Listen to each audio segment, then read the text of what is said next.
Le grand retour de la Renault Alpine. Maintenant, vous vous souvenez sans doute de cette voiture mythique des années 70, 24 heures du Mans, les rallyes aussi beaucoup.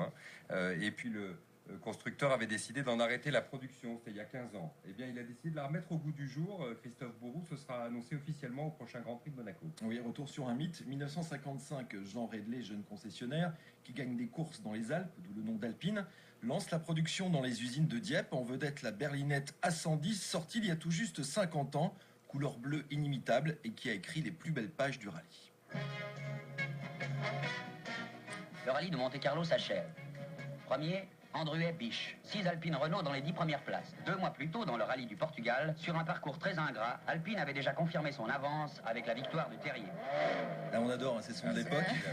Alors Alpine passe sous le giron de Renault, qui devient champion du monde des rallyes en 73. Succès en concession, prix d'achat à l'époque 30 000 francs.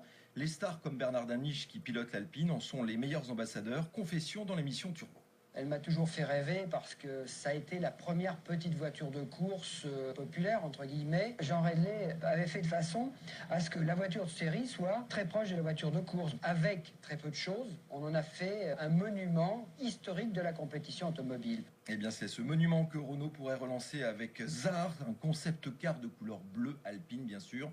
400 chevaux sous le capot, premier tour de circuit le 25 mai prochain à Monaco.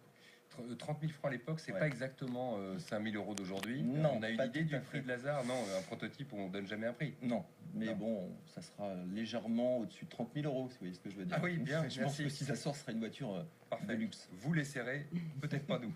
Christophe Bourroux, merci.